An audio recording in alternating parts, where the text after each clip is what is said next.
ದೇವರಿಗೆ ಸ್ತೋತ್ರವಾಗಲಿ. ದೇವರಿಗೆ ಅಮೂಲ್ಯರು, ಅತಿ ಪ್ರಿಯರು, ಘನವಂತರಾದ ಪ್ರಿಯ ದೇವರ ಮಕ್ಕಳೇ, ಬನ್ನಿರಿ ಪ್ರಿಯರೇ.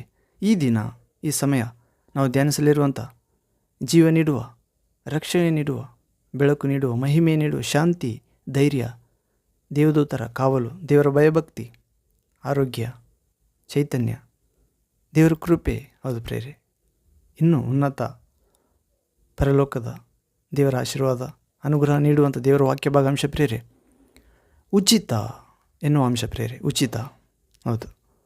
ದೇವರು ಈ ಲೋಕವನ್ನು ಎಷ್ಟೋ ಹೆಚ್ಚಾಗಿ ಪ್ರೀತಿಸಿ ತನ್ನ ಒಬ್ಬನೇ ಮಗನನ್ನು ಎಲ್ಲ ಮಾನವರ ಪಾಪ ಪರಿಹಾರಕ್ಕಾಗಿ ಧಾರೆ ಎರೆದನು, ಬಲಿಯಾಗಲು ಕಳುಹಿಸಿದನು ಪ್ರಿಯರೇ, ಉಚಿತವಾಗಿ.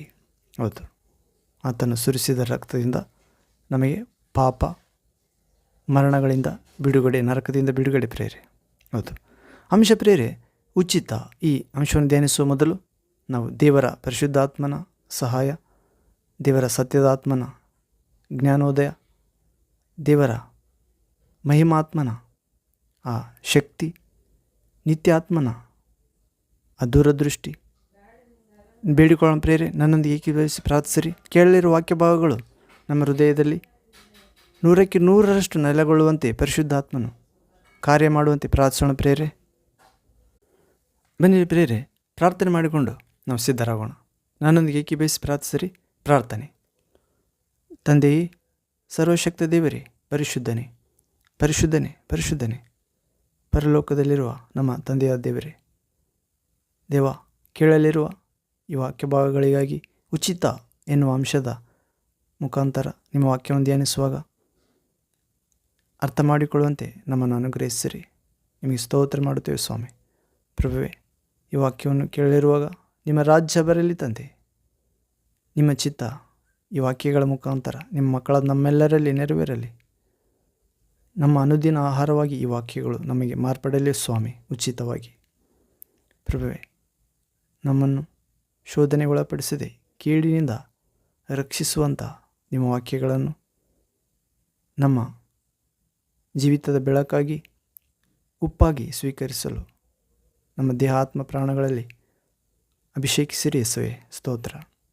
ಪ್ರಭುವೇ, ರಾಜ್ಯವು, ಬಲವು, ಮಹಿಮೆಯು, ಸರ್ವಾಧಿಕಾರವು ನಿಮ್ಮದೇ ಆಗಿರುವಂತೆ ದೇವ, ಈ ಪ್ರಾರ್ಥನೆಯಲ್ಲಿ ಬಂದಿರುವ ನಿಮ್ಮ ಮಕ್ಕಳೆಲ್ಲರ ಮೇಲೆ ನಿಮ್ಮ ರಾಜ್ಯವು ಇಳಿದು ಬರಲಿ. ಪರಿಶುದ್ಧಾತ್ಮೆಯನ್ನ ರಾಜ್ಯ, ದೇವರ ವಾಕ್ಯ ಎಂಬ ರಾಜ್ಯ, ನಿಮ್ಮ ಮಹಿಮೆಯ ಆತ್ಮ ಇಳಿದು ಬರಲಿ ಪ್ರಭುವೇ.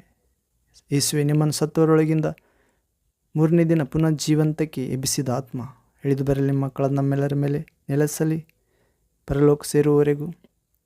ಪ್ರಭು, ನಿಮ್ಮ ಮಹಿಮೆ ಹಾಗೂ ಅಧಿಕಾರ ನಮ್ಮನ್ನು ವಿಶ್ವಾಸದಲ್ಲಿ ಕಡೆಯವರೆಗೆ ನಿಲ್ಲುವಂತೆ, ನಿರೀಕ್ಷೆಯಿಂದ ನಿಲ್ಲುವಂತೆ, ಪ್ರೀತಿಯಿಂದ ನಿಲ್ಲುವಂತೆ ನಮ್ಮನ್ನು ಅನುಗ್ರಹಿಸಿರಿ ಯೇಸು ನಾಮದಲ್ಲಿ ತಂದೆ. ಹೀಗೆ ಉಚಿತ ಎನ್ನುವ ಅಂಶಭಾಗವನ್ನು ನೀವೇ ತಂದೆ ನಿಮ್ಮ ಶಿಲುವೆ ನೆರಳಿನಲ್ಲಿ, ಪರಿಶುದ್ಧಾತ್ಮನ ಅಗ್ನಿಯಲ್ಲಿ, ಜೀವಜಲದಲ್ಲಿ ತುಂಬಿಸಿ ನೆಲೆಗೊಳಿಸಿ ಅರ್ಥ ಮಾಡಿಕೊಳ್ಳುವಂತೆ ಅನುಗ್ರಹಿಸುತ್ತಾ ಬರಬೇಕೆಂದು, ಹೀಗೆ ಈ ವಾಕ್ಯವು ನಿಮ್ಮ ಮಕ್ಕಳಾದ ನಮ್ಮೆಲ್ಲರಿಗೆ ಔಷಧವಾಗಿ, ದೊಡ್ಡ ಜಯವಾಗಿ, ಅಂಧಕಾರ ರಾಜ್ಯವನ್ನು ಕೆಡುವಲ್ಲೂ ನಿಮ್ಮ ರಾಜ್ಯ ಕಟ್ಟಲು ತಂದೆ ದೇವರೇ, ಯೇಸು ಕ್ರಿಸ್ತನೇ, ಪರಿಶುದ್ಧಾತ್ಮನೇ, ಪ್ರೀತಿಯ ರಾಜ್ಯ, ಬಿಡುಗಡೆಯ ರಾಜ್ಯ, ಬೆಳಕಿನ ರಾಜ್ಯ, ಪರಿಶುದ್ಧತೆಯ ರಾಜ್ಯ, ಕೃಪೆಯ ರಾಜ್ಯ, ಹೌದು ಪ್ರಭುವೇ. ಹೀಗೆ ಶಾಂತಿದಾಯಕ ದೇವರೇ, ಸೈತಾನನ್ನು ನಿಮ್ಮ ಮಕ್ಕಳಾದ ನಮ್ಮೆಲ್ಲರ ಕಾಲ ಕೆಳಗೆ ಹಾಕುತ್ತಾ ಬರಬೇಕೆಂದು ನಿಮ್ಮ ಮಹಾಕಾರ್ಯಗಳ ಮೂಲಕ ಯೇಸು ಕ್ರಿಸ್ತ ಸರ್ವಶಕ್ತ ನಾಮದಲ್ಲಿ ಪ್ರಾರ್ಥಿ ಬೇಡಿ ಹೊಂದಿದ್ದೇವೆ ತಂದೆಯಾದ ದೇವರೇ, ಆತ್ಮಸ್ವರೂಪನೇ, ಪರಿಶುದ್ಧನೇ. Amen, amen. Thank you father, thank you Jesus Christ, thank you Holy Ghost, fire, living water, flow. Amen. ಹೌದು ಪ್ರೇರೆ, ಅಂಶ ಉಚಿತ ಎನ್ನುವ ಅಂಶ. ನಾವು ಈ ಅಂಶವನ್ನು ಧ್ಯಾನಿಸುವ ಮೊದಲು ಒಂದು ಆತ್ಮೀಯ ಗೀತೆಯನ್ನು ಆಡಿಕೊಂಡು ವಾಕ್ಯವನ್ನು ಆಲಿಸಲು ನಮ್ಮ ಹೃದಯವನ್ನು ಸಿದ್ಧ ಮಾಡಿಕೊಳ್ಳೋಣ ಪ್ರೇರೆ, ಮನಸ್ಸನ್ನು ಸಿದ್ಧ ಮಾಡಿಕೊಳ್ಳೋಣ. ಹಾಡು, ನಾವು ಹಾಡಲಿರುವ ಹಾಡು ಪ್ರೇರೆ, ನನ್ನೊಂದಿಗೆ ಏಕೀಭವಿಸಿ ಹಾಡಿರಿ. ಕೃಪೆ, ಸತ್ಯ, ಸಂಪೂರ್ಣನಾಗಿರುವಂಥ ಆ ದೇವರ ಹಾಡು ಪ್ರೇರೆ. ದೇವರಲ್ಲಿ ಕೃಪೆ ಉಂಟು ಪ್ರೇರೆ, ದೇವರು ಸತ್ಯವಾಗಿದ್ದಾನೆ, ದೇವರು ಸಂಪೂರ್ಣತೆ ಆಗಿದ್ದಾನೆ. ಆತನಲ್ಲಿ ಬರುವುದಾದರೆ ನಮ್ಮ ಬಲಹೀನತೆಯಲ್ಲಿ ತೆಗೆದುಹಾಕುತ್ತಾನೆ. ನಮ್ಮ ಅಸಾಧ್ಯತೆಗಳನ್ನೆಲ್ಲ ಸುಸಾಧ್ಯಗಳನ್ನಾಗಿ ಮಾಡುತ್ತಾನೆ ಪ್ರಿಯರೇ. ನಮ್ಮ ಯುದ್ಧಗಳನ್ನೆಲ್ಲ ಜಯವಾಗಿಸುತ್ತಾನೆ. ಹೌದು, ಚಿಂತೆಗಳನ್ನೆಲ್ಲ ಆರಾಧನೆಯನ್ನಾಗಿ ಮಾರ್ಪಡಿಸುತ್ತಾನೆ ಪ್ರಭು. ಕೃಪೆಯುಳ್ಳ ಪ್ರಭು, ಸತ್ಯ ಸ್ವರೂಪನು ತನ್ನ ಸತ್ಯವಾಕ್ಯದಿಂದ ನಮಗೆ ಖಡ್ಗವಾಗಿ ಕಾಪಾಡುತ್ತಾನೆ.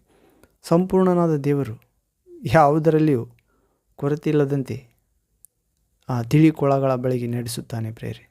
ಹೌದು, ಹೀಗೆ ನನ್ನದು ಏಕೀಭವಿಸಿ ಆಡಿರಿ ಪ್ರೇರೆ. ಪ್ರಭುವನ್ನು ಮಹಿಮೆಪಡಿಸೋಣ, ಬಲ ಹೊಂದೋಣ ಆತ್ಮದಲ್ಲಿ, ದೇಹದಲ್ಲಿ, ಮನಸ್ಸಿನಲ್ಲಿ, ವಿಶ್ವಾಸ, ಪ್ರಾರ್ಥನೆ, ಪರಿಶುದ್ಧ ಸಾಕ್ಷ್ಯ ಜೀವಿತದಲ್ಲಿ ದೇವಚಿತ್ತಾನುಸಾರವಾಗಿ. ಹೌದು, ಹಾಡು. ಏನೆಂದು ವರ್ಣಿಸಲಿ ನಿನ್ನ ಕೃಪೆಯನ್ನು, ನದಿಯಂತೆ ಹರಿಯಿತು ನನ್ನ ಹೃದಯದೊಳಗೆ. ಏನೆಂದು ವರ್ಣಿಸಲಿ ನಿನ್ನ ಕೃಪೆಯನ್ನು ಯೇಸಪ್ಪ, ನದಿಯಂತೆ ಉಕ್ಕಿ ಹರಿಯಿತು ನನ್ನ ಹೃದಯದೊಳಗೆ. ಏನೆಂದು ವರ್ಣಿಸಲಿ ನಿನ್ನ ಉಚಿತ ಕೃಪೆಯನ್ನು. ಸರ್ವೋನ್ನತನೇ, ನಿನ್ನ ಸನ್ನಿಧಿಯೊಳು ಬಲವ ಹೊಂದಿದ ಯಾರಾದರೂ ಕೂಡ. ಸರ್ವೋನ್ನತನೇ, ನಿನ್ನ ಸನ್ನಿಧಿಯಲ್ಲಿ ಬಲವ ಹೊಂದುವ ಯಾರಾದರೂ ಕೂಡ. ಸೋತು ಹೋಗಲೇ ಇಲ್ಲ ಯಾವತ್ತಿಗೂ, ಸೋತು ಹೋಗಲೇ ಇಲ್ಲ ಎಂದಿಗೂ. ಏನೆಂದು ವರ್ಣಿಸಲಿ ನಿನ್ನ ಕೃಪೆಯನ್ನು ಯೇಸಪ್ಪ, ನದಿಯಂತೆ ಹರಿಯಿತು ನಮ್ಮ ಹೃದಯದೊಳಗೆ. ಏನೆಂದು ವರ್ಣಿಸಲಿ ನಿನ್ನ ಕೃಪೆಯನ್ನು. ಪಕ್ಷಿರಾಜನಂತೆ ನನ್ನ ಗೂಡು ಎಬ್ಬಿಸಿ ನಿನ್ನ ರೆಕ್ಕೆಯ ಮೇಲೆ ಹೊತ್ತುಕೊಂಡಿರುವೆ. ಪಕ್ಷಿರಾಜನಂತೆ ನನ್ನ ಗೂಡು ಎಬ್ಬಿಸಿ ನಿನ್ನ ರೆಕ್ಕೆಯ ಮೇಲೆ ನನ್ನ ಹೊತ್ತುಕೊಂಡಿರುವೆ. ನಿನ್ನ ಕೃಪೆ ನನ್ನ ಮೇಲೆ ತೋರಿಸಲೆಂದೇ ಸ್ವಾಮಿ, ನಿನ್ನ ಕೃಪೆ ನಮ್ಮ ಮೇಲೆ ತೋರಿಸಲೆಂದೇ. ಏನೆಂದು ವರ್ಣಿಸಲಿ ನಿನ್ನ ಕೃಪೆಯನ್ನು, ನದಿಯಂತೆ ಹರಿಯಿತು ನಮ್ಮ ಹೃದಯದೊಳಗೆ. ಏನೆಂದು ವರ್ಣಿಸಲಿ ನಿನ್ನ ಕೃಪೆಯನ್ನು. ಮರಣವ ನಾಶ ಮಾಡಲು ಕೃಪೆ ಸತ್ಯ ಸಂಪೂರ್ಣನಾಗಿ ನಮ್ಮ ಮಧ್ಯೆ ವಾಸಿಸಿದೆಯಾ. ಮರಣವ ನಾಶನ ಮಾಡಲೆಂದೇ ಕೃಪೆ ಸತ್ಯ ಸಂಪೂರ್ಣನಾಗಿ ನಮ್ಮ ಮಧ್ಯದಲ್ಲಿ ವಾಸ ಮಾಡಿದೆಯಾ ತಂದೆ. ನಮ್ಮ ಮಧ್ಯದಲ್ಲಿ ನಿವಾಸಿಸುತ್ತಿರುವೆ. ಏನೆಂದು ವರ್ಣಿಸಲಿ ನಿನ್ನ ಕೃಪೆಯನ್ನು. ನದಿಯಂತೆ ಹರಿಸುವೆ ನಮ್ಮ ಹೃದಯದೊಳಗೆ ನಿನ್ನ ಪ್ರೀತಿ. ಏನೆಂದು ವರ್ಣಿಸಲಿ ನಿನ್ನ ಕೃಪೆಯನ್ನು. Amen. Thank you father, Jesus name, Holy spirit.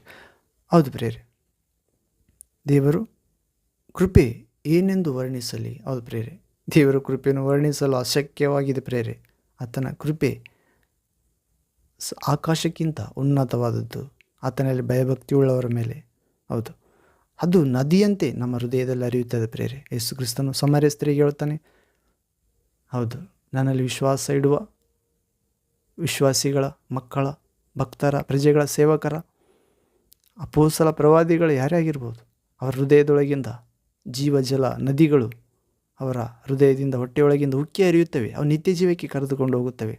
ಅದು ಪ್ರೇರೆ, ಯೇಸು ಕೊಡುವ ನೀರನ್ನು ಕುಡಿದರೆ ಮತ್ತೆಂದಿಗೂ ದಾಹವಾಗುವುದಿಲ್ಲ. ಆ ನೀರು ಉಕ್ಕಿ ಹರಿಯುತ್ತದೆ ಅಮರತ್ವಕ್ಕೆ, ಸ್ವರ್ಗಕ್ಕೆ, ದೇವರ ಜೀವಿತಕ್ಕೆ, ಬೆಳಕಿನ ಜೀವಿತಕ್ಕೆ, ಮಹಿಮೆಯ ಜೀವಿತಕ್ಕೆ.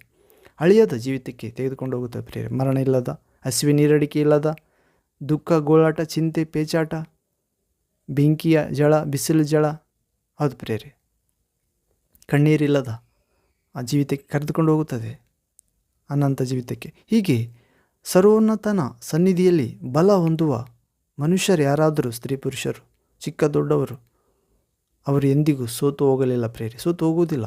ಯಾಕಂದರೆ ಸರ್ವೋನ್ನತನಾದ ತಂದೆಯ ಸನ್ನಿಧಿ ಬಲಪಡಿಸುತ್ತದೆ ಪ್ರಿಯರೇ. ಆತನ ಸನ್ನಿಧಿಯಲ್ಲಿ ಒಬ್ಬರು ಕೂಡ ಅಪರಾಧಿ ಎಂದು ನಿರ್ಣಯಿಸಲ್ಪಡುವುದಿಲ್ಲ. ಆತನ ಸನ್ನಿಧಿಯಲ್ಲಿ ಸೇರತಕ್ಕವರು ಹೇಗಿರಬೇಕೆಂದು ನಾವು 15ನೇ ಕೀರ್ತನೆಯಲ್ಲಿ ನೋಡುತ್ತೇವೆ ಪ್ರಿಯರೇ. ಅವರು ಎರಡು ಮನಸ್ಸಿಲ್ಲದವರಾಗಿರಬೇಕು ಪ್ರಿಯರೇ. ಹೌದು, ಅವರು ಲಂಚ ತೆಗೆದುಕೊಳ್ಳಬಾರದು, ಹೌದು, ಬಡ್ಡಿಗೆ ಹಣ ಕೊಡಬಾರದು, ಅಥವಾ ಶುದ್ಧ ಮನಸ್ಸಾಕ್ಷಿ ಉಳ್ಳವರಾಗಿರಬೇಕು, ಮೋಸ ಪ್ರಮಾಣ ಮಾಡದವರಾಗಿರಬೇಕು, ಅವರು ಪ್ರಾಮಾಣಿಕರಾಗಿರಬೇಕು, ಹೃದಯಪೂರ್ವಕವಾಗಿ ಸತ್ಯವನ್ನು ನುಡಿಯುವವರಾಗಿರಬೇಕು. ಇಂಥವರೇ ನನ್ನ ಸನ್ನಿಧಿ ಯೋಗ್ಯರು, ಪರಿಶುದ್ಧ ಪರ್ವತವನ್ನು ಹತ್ತಲು ಯೋಗ್ಯರೆಂದು ದಾವೀದನು ಕೂಡ ಬರೆಯುತ್ತಿದ್ದಾನೆ. ಹೀಗೆ ಸರ್ವೋನ್ನತನ ಸನ್ನಿಧಿಯಲ್ಲಿ ಬಲ ಹೊಂದುವ ಮನುಷ್ಯರು ಸೋತು ಹೋಗುವುದಿಲ್ಲ ಪ್ರೇರೆ. ಸುಸ್ಥಿರವಾದ ಸಿಯೋನಿಗಿರಿಯಂತೆ ಇರುತ್ತಾರೆ. 125ನೇ ಕೀರ್ತನೆ 1ನೇ ವಾಕ್ಯದಲ್ಲಿ ನೋಡುತ್ತೇವೆ. ಹೌದು, ದೇವರಲ್ಲಿ ಭಯಭಕ್ತಿ ಉಳ್ಳವರು, ನಂಬಿಕೆ ಉಳ್ಳವರು, ಸ್ಥಿರವಾದ ಪರ್ವತ ಆದ ಚಿಯೋನ್ ಪರ್ವತದಂತೆ ಇರುತ್ತಾರೆ ಪ್ರೇರೆ. ಹೌದು, ಹೀಗೆ ಅವರು ಸೋತು ಹೋಗುವುದಿಲ್ಲ ಪ್ರೇರೆ. ಹೌದು, ಪಕ್ಷಿ ರಾಜನಂತೆ ನಮ್ಮೆಲ್ಲರ ಜೀವಿತವೆಂಬ ಗೂಡನ್ನು, ದೇಹ, ಆತ್ಮ, ಪ್ರಾಣ ಎಂಬ ಗೂಡನ್ನು ಮೇಲಕ್ಕೆ ಎತ್ತಿ ತನ್ನ ರೆಕ್ಕೆಗಳ ಮೇಲೆ ಹೊತ್ತುಕೊಳ್ಳುತ್ತಾನೆ ಪ್ರಭು. ಹೌದು, ಆತನ ಸನ್ನಿಧಿಯಲ್ಲಿ ಬಲ ಹೊಂದಿದಾಗ ಆತನ ಕೃಪೆಯನ್ನು ನದಿಯಂತೆ, ಹೌದು ಪ್ರಿಯ, ದಹಿಸುವ ಅಗ್ನಿಯಾದ ದೇವರ ಆತ್ಮನನ್ನು ನದಿಯಂತೆ, ಅಗ್ನಿಯಂತೆ ನಾವು ಸ್ವೀಕರಿಸಿದಾಗ ಪಕ್ಷಿ ರಾಜನಂತೆ ನಮ್ಮ ಜೀವಿತವನ್ನು ತನ್ನ ರೆಕ್ಕೆಗಳ ಮೇಲೆ ಹೊತ್ತುಕೊಳ್ಳುತ್ತಾನೆ ಪ್ರೇರೆ. ನಾವು ಯೆಶಾಯ ಪ್ರವಾದಿ ಗ್ರಂಥ 40ನೇ ಅಧ್ಯಾಯ 29-30ನೇ ವಾಕ್ಯದಲ್ಲಿ ಓದುತ್ತೇವೆ. ದೇವರಿಗಾಗಿ ಕಾದುಕೊಂಡವರ ಬಗ್ಗೆ, ಹೌದು, ಯೆಹೋವನಿಗಾಗಿ ಕಾದುಕೊಂಡವರೆಲ್ಲ ಹೊಸ ಬಲವನ್ನು ಹೊಂದುತ್ತಾರೆ. ಹದ್ದುಗಳಂತೆ ರೆಕ್ಕೆಯನ್ನು ಚಾಚಿ ಹಾರುತ್ತಾರೆ. ಓಡಿದರೂ ದಣಿಯುವುದಿಲ್ಲ, ನಡೆದರೂ ಬಳಲುವುದಿಲ್ಲ. ಹೌದು ಪ್ರೇರೆ, ಯುವಕರು ಸೊರಗಿ ಮುಗ್ಗರಿಸುವರು. ಹೌದು ಪ್ರಿಯ, ಆದರೆ ದೇವರನ್ನು ಎದುರು ನೋಡುವವರು ಹೊಸ ಬಲವನ್ನು ಹೊಂದುವರು. ಕ್ರಿಸ್ತೇಸುವಿನಲ್ಲಿ ಯಾರಾದರೂ ಒಂದಾದರೆ ನೂತನ ಸೃಷ್ಟಿಯಾಗುತ್ತಾರೆ. ಹಳೆಯದೆಲ್ಲ ಅಳಿದು ಹೋಗಿ ಹೊಸದಿದ್ದು ಜನ್ಮ ತಳೆಯುತ್ತದೆ. ಇದೆಲ್ಲಾಗೂ ದೇವರಿಂದ. ಹೌದು ಪ್ರಿಯ, ಪಕ್ಷಿ ರಾಜನಂತೆ ನಮಗೆ ಯೌವನವನ್ನು ತಿರುಗಿ ಬರಮಾಡುತ್ತಾನೆ. ಪಕ್ಷಿ ರಾಜನಂತೆ ಪ್ರಭು ನಮ್ಮ ಜೀವಿತಕ್ಕೆ ಮಾರ್ಪಟ್ಟು ಚಿಕ್ಕ ಪಕ್ಷಿಯಂತಿರುವ ನಮ್ಮನ್ನು ತನ್ನ ರೆಕ್ಕೆಗಳ ಮೇಲೆ ಹೊತ್ತುಕೊಳ್ಳುತ್ತಾನೆ ಪ್ರೇರೆ. ಕೃಪೆ ಎಂಬ ರೆಕ್ಕೆಯ ಮೇಲೆ ನಮಗೆ ಅಸಾಧ್ಯವಾದವುಗಳನ್ನು ಸುಸಾಧ್ಯವಾಗುವಂತೆ.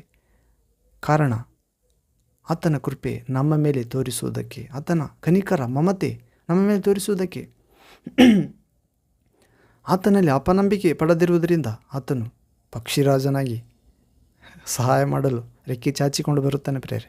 ಹೌದು, ಹೀಗೆ ಮರಣವ ನಾಶ ಮಾಡಲೆಂದೇ ಕೃಪೆ ಸತ್ಯ ಸಂಪೂರ್ಣನಾಗಿ ನಮ್ಮ ಮಧ್ಯದಲ್ಲಿ 2000 ವರ್ಷಗಳ ಕೆಳಗೆ, ಹೌದು ಪ್ರೇರೆ, ದೇವಕುಮಾರ, ವಾಕ್ಯವಾದ ದೇವರು, ಅದೃಶ್ಯ ದೇವರ ಸಾದೃಶ್ಯ ರೂಪನು, ಸರ್ವಸೃಷ್ಟಿಗೆ ಜ್ಯೇಷ್ಠ ಪುತ್ರನು, ಆದಿಸಂಭೂತನ ಆಗಲೆಲ್ಲದರಲ್ಲಿ ಅಗ್ರಸ್ತನು, ಸತ್ತರೊಳಗಿಂದ ಮೊದಲೆದ್ದು ಬಂದಾತನು, ದೇವರ ಸರ್ವ ಸಂಪೂರ್ಣತೆ, ದೈವತ್ವ, ಶಕ್ತಿ, ಜ್ಞಾನ, ವಿಮೋಚನೆ ಆತನಲ್ಲಿ ನೆಲೆಗೊಂಡಾತನು ಮರಣವನ್ನು, ಮರಣಾಧಿಕಾರಿಯಾದ ಸೈತಾನನ ತಲೆಯನ್ನು ಜಜ್ಜಲು ತನ್ನ ಮರಣದ ಮೂಲಕ ಕೃಪೆ ಸತ್ಯ ಸಂಪೂರ್ಣನಾಗಿ ನಮ್ಮ ಮಧ್ಯದಲ್ಲಿ ವಾಸ ಮಾಡಿದ ಪ್ರೇರೆ.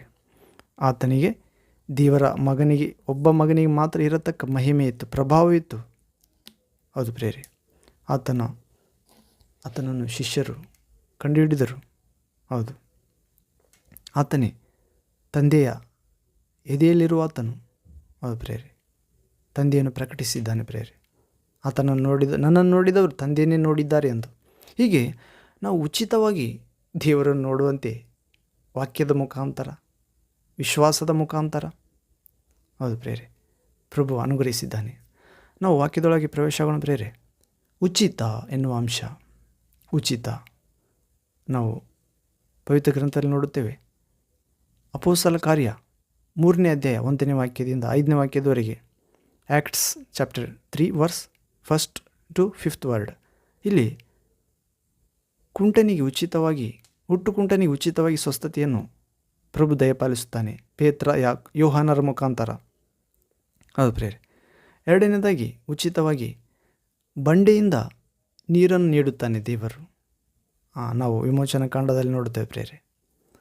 ಇಸ್ರಾಯೇಲರು ಈಜಿಪ್ಟ್ ದೇಶದಿಂದ ದಾಸತ್ವದಿಂದ ದೇವರು ಅವರನ್ನು ಬಿಡಿಸಿ ಸಮುದ್ರ 2 ಭಾಗ ಮಾಡಿ ಒಣನೆಲ ಮಾಡಿ ಸಮುದ್ರದಿಂದ ನಡೆಸಿ ಹಾಲು ಜೇನು ಹರಿಯುವ ಕಾನಾನ್ ದೇಶಕ್ಕೆ, ವಾಗ್ದಾನ ನಾಡಿಗೆ, ದೇವರು ತೋರಿಸಿಕೊಡುವ ನಾಡಿಗೆ ಪ್ರಯಾಣ ಮಾಡುತ್ತಿರುವಾಗ 40 ವರ್ಷ ಸಮಯದಲ್ಲಿ ಅವರಿಗೆ ಅಡವಿಯಲ್ಲಿ ನೀರಡಿಕೆ ಆದಾಗ, ಕಹಿಯಾದ ನೀರು ಅಡವಿಯಲ್ಲಿ ಸಿಕ್ಕಾಗ, ಅಯೋಗ್ಯವಾಗಿದ್ದಾಗ ಆ ನೀರು ಆರೋಗ್ಯಕ್ಕೆ, ಆಗ ದೇವರ ಜನರಾದ ಮೋಶೆಯನ್ನು ಬೇಡಿಕೊಳ್ಳಲು ಮೋಶೆ ದೇವರನ್ನು ಬೇಡಿಕೊಂಡಾಗ ಬಂಡೆಯ ಮುಖಾಂತರ ದೇವರು ಉಚಿತವಾಗಿ ನೀರು ಕೊಡುತ್ತಾನೆ ಪ್ರೇರೆ. ಕೊರಿಂಥ 1ನೇ ಪತ್ರಿಕೆ 10ನೇ ಅಧ್ಯಾಯ 1ನೇ ವಾಕ್ಯದಿಂದ 10ನೇ ವಾಕ್ಯದವರೆಗೂ ಓದುತ್ತೇವೆ. ಹೀಗೆ ಉಚಿತವಾಗಿ ಮನ್ನವನ್ನು ಕೂಡ ದೇವರು ತಿನ್ನುವುದಕ್ಕೆ ಕೊಡುತ್ತಾನೆ ಪ್ರೇರೆ. ಆ ಈಜಿಪ್ಟ್ ದೇಶದಿಂದ ದಾಸತ್ವದಿಂದ ದೇವರು ತಾನು ತೋರಿಸುವ ಸಮೃದ್ಧಿ ನಾಡಿಗೆ ಕಾನಾನ್ ದೇಶಕ್ಕೆ ಕರೆದುಕೊಂಡು ಹೋಗುವಾಗ 7 ಲಕ್ಷ ಜನರನ್ನು ಮೋಶೆ ಕರೆದುಕೊಂಡು ಹೋಗ್ತಿರ್ತಾನೆ ಪ್ರೇರೆ, ದೇವರ ಆಜ್ಞೆ ಮೇರೆಗೆ. ಹೌದು, ಉಚಿತವಾಗಿ ಮನ್ನಾವನ್ನು ಆಕಾಶದಿಂದ ಸುರಿಸುತ್ತಾನೆ ಪ್ರೇರೆ. ಬೆಳವಕ್ಕಿಗಳಾಗಲಿ, ಬೆಳಿಗ್ಗೆ ಬೆಳವಕ್ಕಿಗಳು, ಸಾಯಂಕಾಲ ಮನ್ನಾ ಅಂದರೆ ಇದು ಏನಿರಬಹುದು ಎಂದು ಅಂದುಕೊಳ್ತಾ ಪ್ರೇರೆ. ರವೆ ಅಂತ ಇರ್ತದೆ ಪ್ರೇರೆ, ರವೆಯಾಗಿ. ಅದಕ್ಕೆ ಹೆಸರು ಗೊತ್ತಿಲ್ಲ ಅವರಿಗೆ. ದೇವದೂತರು ತಿನ್ನುವ ಭೋಜನ ಇದೇನಿರಬಹುದು ಎಂದು ಅವರ ಭಾಷೆಯಲ್ಲಿ, ಇಬ್ರಿಯ ಭಾಷೆಯಲ್ಲಿ ಮಾತಾಡಿಕೊಂಡರು. ಇದೇನಿರಬಹುದು ಎನ್ನುವುದಕ್ಕೆ ಮನ್ನಾ ಎಂದು ಮಾತಾಡಿಕೊಂಡರು. ಹೌದು, ದೇವದೂತರು, ಬಲಿಷ್ಠ ದೇವದೂತರು ತಿನ್ನುವ ಪರಲೋಕದ ಭೋಜನ ಪ್ರೇರೆ ಉಚಿತವಾಗಿ ಕೊಟ್ಟ. ಹೌದು, ವಿಮೋಚನೆ ಕಾಂಡ 16ನೇ ಅಧ್ಯಾಯ 11ನೇ ವಾಕ್ಯ 36ನೇ ವಾಕ್ಯದವರೆಗೆ ಓದುತ್ತೇವೆ. ಹೀಗೆ ಉಚಿತವಾಗಿ 4ನೇದೇ ನೋಡುವುದಾದರೆ ರಕ್ತಸ್ರಾವ ಇರುವಂಥ ಆ ಸ್ತ್ರೀಗೆ ಸ್ವಸ್ಥತೆಯನ್ನು ದಯಪಾಲಿಸ್ತಾನೆ ಪ್ರಭು. ಲೂಕನ ಸುವಾರ್ತೆ 8ನೇ ಅಧ್ಯಾಯ 43ನೇ ವಾಕ್ಯದಿಂದ 48ನೇ ವಾಕ್ಯದವರೆಗೂ ಓದುತ್ತೇವೆ. ಹೌದು, 12 ಅಥವಾ 18 ವರ್ಷಗಳಿಂದ ರಕ್ತಸ್ರಾವ ರೋಗಿ ಇರುತ್ತದೆ ಪ್ರೇರ ಆ ಸ್ತ್ರೀಗೆ. ಆಕೆ ಯೇಸು ಕ್ರಿಸ್ತನ ವಸ್ತ್ರವನ್ನು ಮುಟ್ಟಿದ ಕ್ಷಣ ಆಕೆ ರೋಗ ನಿಂತು ಹೋಯಿತು. ರಕ್ತ ಹರಿದಾಡುವುದು, ವ್ಯರ್ಥವಾಗಿ ಕಾರುವುದು. ಹೌದು, ಮಗಳೇ, ನಿನ್ನ ವಿಶ್ವಾಸ ನಿನ್ನನ್ನು ಗುಣ ಮಾಡಿದೆ, ಸಮಾಧಾನದಿಂದ ಹೋಗು, ನಿನ್ನ ಹಿಡಿದಿರುವ ವ್ಯಾಧಿಯಿಂದ ನೀನು ಮುಕ್ತಳಾಗಿರುವೆ ಎಂದು ಪ್ರಭು ಆಕೆಗೆ ಸಂಪೂರ್ಣ ಸ್ವಸ್ಥತೆ ಮಾತಾಡುತ್ತಾನೆ ಪ್ರೇರೆ. ಹೌದು, ಉಚಿತವಾಗಿ. ಈ ದುಡ್ಡು ತಗೋದಿಲ್ಲ, ನಾನೇ ಮಾಡಿದ್ದೇನೆಂದು ಎಲ್ಲರಿಗೂ ಹೇಳು ಎಂದು ಹೇಳಲಿಲ್ಲ. ಆದರೆ ಉಚಿತವಾಗಿ, ನಿಸ್ವಾರ್ಥವಾಗಿ ದೇವರ ಆಜ್ಞೆಗಳು ಯಥಾರ್ಥವಾಗಿವೆ. ಯೇಸು ಕ್ರಿಸ್ತನ ಯಥಾರ್ಥ ದೇವರು ಪ್ರೇರೆ. ಹೀಗೆ ಉಚಿತವಾಗಿ 1ನೇದಾಗಿ ಹುಟ್ಟುಕುಂಟನನ್ನು ಪೇತ್ರ ಯೋಹಾನರು ಸ್ವಸ್ಥ ಮಾಡುತ್ತಾರೆ ಪ್ರೇರೆ. ಆ ಸುಂದರ ದ್ವಾರ ಎಂಬ ದೇವಾಲಯದಲ್ಲಿ ಕುಳಿತುಕೊಳ್ತಿರ್ತಾನೆ. ಅನುದಿನ ದೇವಾಲಯಕ್ಕೆ ಬಂದವರಿಂದ ಹಣ ಕೇಳಲು ನೋಡುತ್ತಿರ್ತಾನೆ.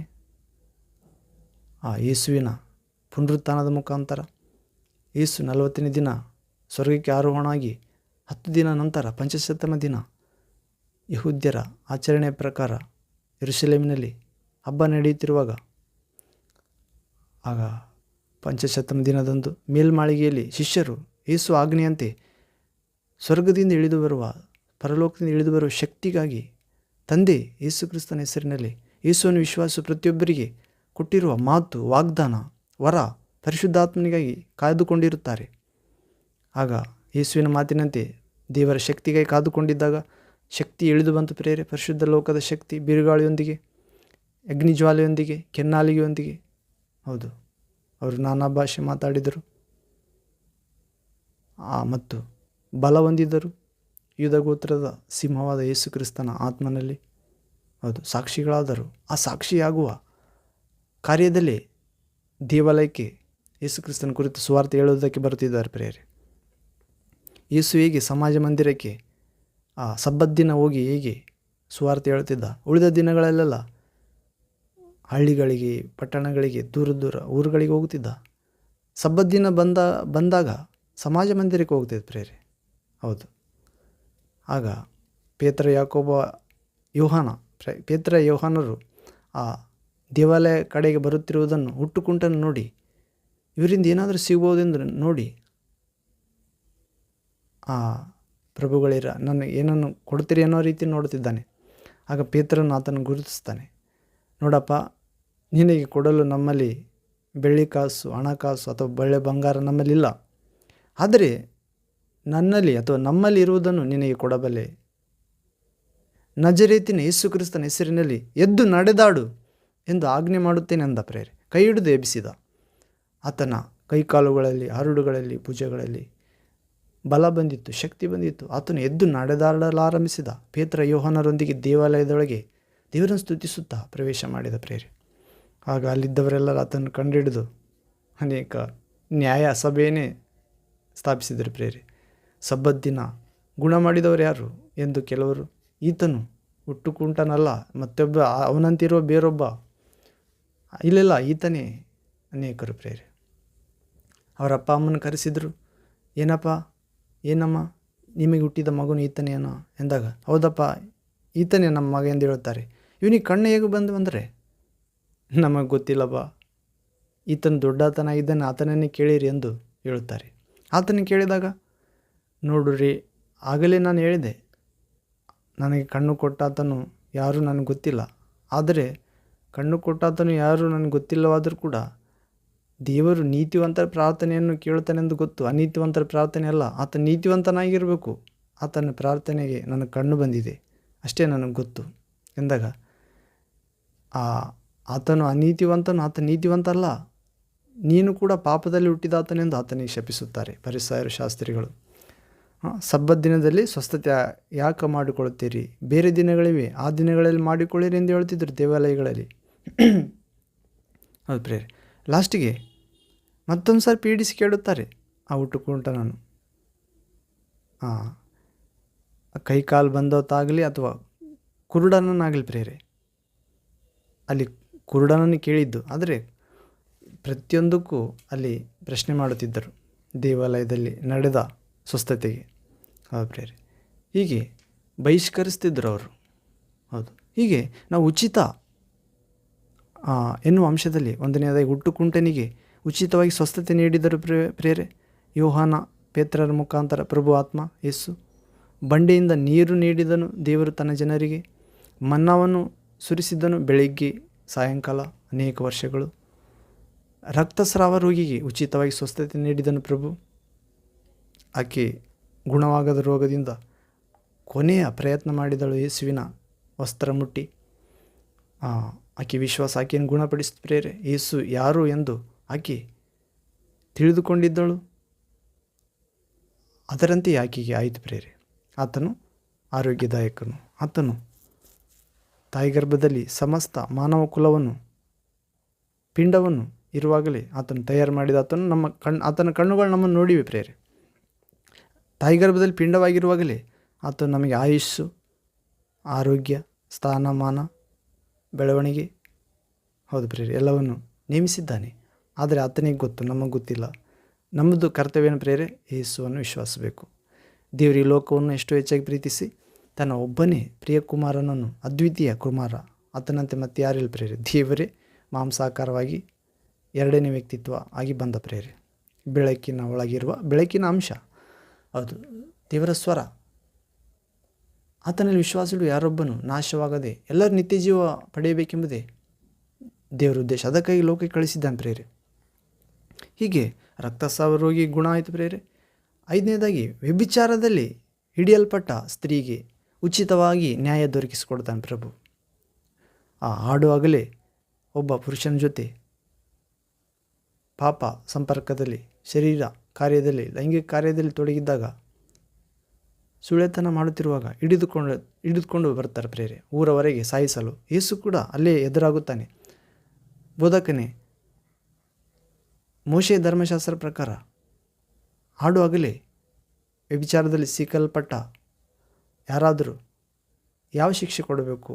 ಕಲ್ಲು ತೊಗೊಂಡು ಸಾಯಿಸಬೇಕಂತಿದ್ದದಲ್ಲ, ನೀನೇನು ಹೇಳುತ್ತಿ ಅಂದಾಗ ಪ್ರಭು ಹೇಳ್ತಾನೆ ಪ್ರೇರೆ, ಮೌನವಾಗಿ ನೆಲದಲ್ಲಿ ಕೂತುಕೊಂಡು ಏನನ್ನೋ ಬರೆಯುತ್ತಾನೆ. ಅದು ಏನನ್ನೋ ಬರೆಯುತ್ತಾನೆ ಎಂದು ಬರೆಯಲ್ಪಟ್ಟಿದೆ. ಯೋಹಾನನ ಸುವಾರ್ತೆ 8ನೇ ಅಧ್ಯಾಯ ನಾವು 3ನೇ ವಾಕ್ಯದಿಂದ 11ನೇ ವಾಕ್ಯದವರೆಗೆ ಓದುತ್ತೇವೆ ಪ್ರೇರೆ.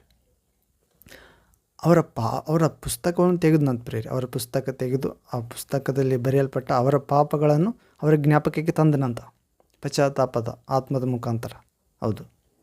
ಆಗ ಪ್ರಭು ಎದ್ದು ಅವ್ರು ಕೇಳ್ತಾರೆ, ಬೋಧಕನೇ ಸುಮ್ಮನೆ ಏಕಿರುವೆ, ಏನಾದರೂ ಹೇಳು, ಅನೇಕ ವಿಷಯಗಳಿಗೆ ನೀನು ಕೌನ್ಸಿಲಿಂಗ್ ಮಾಡುತ್ತಲ್ಲ, ಉಪದೇಶ ಹೇಳುತ್ತಲ್ಲ, ಇದಕ್ಕೆ ನಿನಗೆ ಉತ್ತರವಿಲ್ಲವೇ, ಏಕೆ ಮೌನ ಎನ್ನುವಂತೆ ಮಾತಾಡಿದಾಗ ಯೇಸುವಿಗೆಲ್ಲ ಗೊತ್ತು ಪ್ರೇರೆ. ಆತನು ಹೇಳ್ತಾನೆ, ನಿಮ್ಮಲ್ಲಿ ಪಾಪ ಮಾಡದವನು ಆಕೆಯ ಮೇಲೆ ಮೊದಲನೇ ಕಲ್ಲನ್ನು ಎಸೆಯಿರಿ ಎಂದಾಗ ಅವರ ಪಾಪಗಳು ಅವರಿಗೆ ನೆನಪಿಗೆ ಬಂದವು ಪ್ರೇರೆ. ಅವರು ಚಿಕ್ಕವರ ಮೊದಲುಗೊಂಡು ದೊಡ್ಡವರ ತನಕ ಕಲ್ಲನ್ನು ಬೀಸಾಕಿ ಅಲ್ಲೇ ಆಕೆಗೆ ಯಾವ ಹಾನಿ ಮಾಡದೆ ಹೊರಟು ಹೋಗುತ್ತಾರೆ. ಹೌದು, ಯೇಸು ತನ್ನ ಪ್ರಾಣವನ್ನು ಕೊಟ್ಟು ಅನೇಕರನ್ನು ಬಿಡಿಸಲು ಬಂದಿದ್ದ ಪ್ರೇರೆ. ಸೇವೆ ಮಾಡಿಸಿಕೊಳ್ಳುವುದಕ್ಕಲ್ಲ, ಸೇವೆ ಮಾಡುವುದಕ್ಕೆ, ಪ್ರತಿಯಾಗಿ ತನ್ನ ಪ್ರಾಣವನ್ನು ಈಡಾಗಿ ಕೊಡುವುದಕ್ಕೆ, ಅನೇಕರನ್ನು ಬಿಡಿಸುವುದಕ್ಕೆ, ಧರ್ಮ ಮಾರ್ಗಕ್ಕೆ ತರುವುದಕ್ಕೆ, ಬೆಳಕಿನ ಮಾರ್ಗಕ್ಕೆ, ತಂದೆಯಾದ ದೇವರಿಗೆ ಸತ್ಕಾರ್ಯಗಳ ಮಾಡುವ ಮಕ್ಕಳನ್ನಾಗಿ ಮಾಡುವುದಕ್ಕೆ. ಹೌದು ಪ್ರೇರೆ.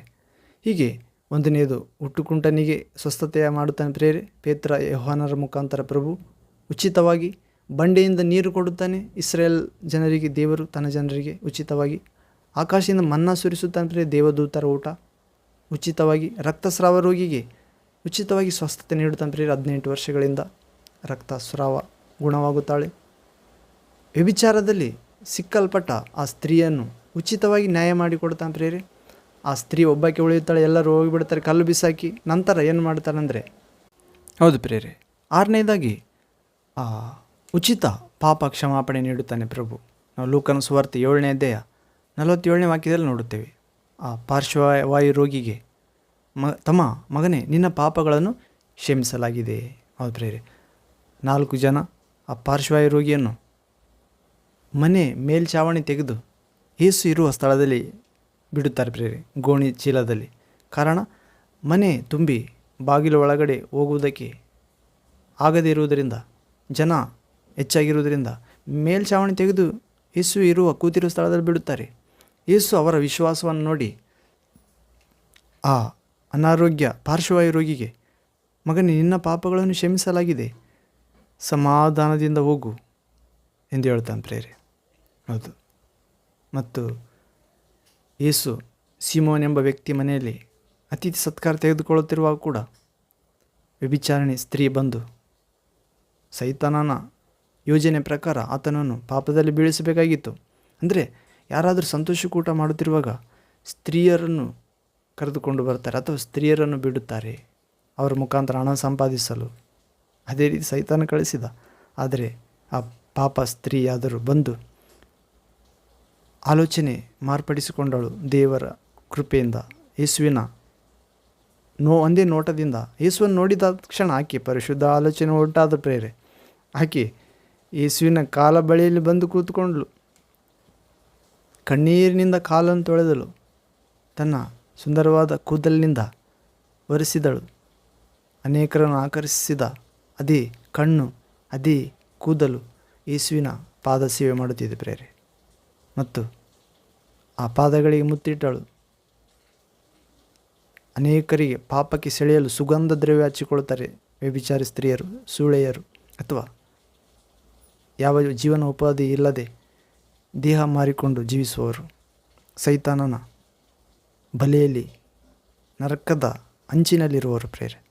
ಹೌದು, ಈ ಸುವಾರ್ತೆ ಮೂಲಕ ರಕ್ಷಿಸಬಹುದು ಪ್ರೇರೆ. ಅವರಿಗೋಸ್ಕರ ಪ್ರಾರ್ಥಿಸುವುದಾದರೆ, ಹೌದು, ಪವಿತ್ರಾತ್ಮ ಧರಿತರಾಗಿ ನಿಸ್ವಾರ್ಥದಿಂದ, ತ್ಯಾಗದಿಂದ, ಪರಿಶುದ್ಧತೆಯಿಂದ, ಜ್ಞಾನದಿಂದ, ಹೌದು ಪ್ರೇರೆ. ಹೀಗೆ ಆಕೆ ಅನೇಕ ಪುರುಷರನ್ನು ಆಕರ್ಷಿಸಿಕೊಳ್ಳುವ ಆ ಸುಗಂಧ ದ್ರವ್ಯ ಅನೇಕ ಹಣಕ್ಕೆ ಬೆಲೆ ಬಾಳುವಂಥ ಆ ದ್ರವ್ಯ ಯೇಸುವಿನ ಪಾದಕ್ಕೆ ಚೆಲ್ಲುತ್ತಾಳೆ ಅಥವಾ ತಲೆ ಮೇಲೆ ಹಾಕುತ್ತಾಳೆ. ಕಣ್ಣೀರಿನಿಂದ ಪಾದ ತೊಳೆದಲು, ಕೂದಲಿಂದ ಒರೆಸಿದಳು, ಮುತ್ತಿಟ್ಲು, ಆ ಪಾದಕ್ಕೆ ಸುಗಂಧ ದ್ರವ್ಯ ಹಚ್ಚುತ್ತಾಳೆ. ಹೌದು ಪ್ರೇರೆ. ಆ ಪಾಪ ಕ್ಷಮಾಪಣೆ ನೀಡುತ್ತಾನೆ ಪ್ರಭು ಆಕೆಗೆ. 6ನೇದು 7ನೇದು ರಕ್ಷಣೆ ಉಚಿತ ಪ್ರೇರೆ. ಹೌದು, ಪ್ರಭುವಿನ ನಾಮ ಸ್ಮರಣೆ ಮಾಡುವವರೆಲ್ಲರೂ ರಕ್ಷಣೆ ಹೊಂದುವರು. ರೋಮಪತ್ರಿಕೆ 10ನೇ ಅಧ್ಯಾಯ 13ನೇ ವಾಕ್ಯದಲ್ಲಿ ಓದುತ್ತೇವೆ. ನನ್ನ ಕೈ ನಿಮ್ಮ ರಕ್ಷಿಸಲಾರದಂತೆ ಮೋಟುಗೈಯಲ್ಲ, ಕೇಳಲಾರದಂತೆ ಕಿವುಡಲ್ಲ, ಬದಲಿ ನಿಮ್ಮ ಪಾಪಗಳೇ ಬೇರ್ಪಡಿಸುತ್ತಾ ಬಂದಿವೆ, ಆದರೆ ನಿಮ್ಮನ್ನು ರಕ್ಷಿಸ್ತೇನೆ, ಗುಣಪಡಿಸುತ್ತೇನೆ ಎಂದು ಹೇಳ್ತಾನೆ ದೇವರು. ಆಮೇನ್. ಅಂತ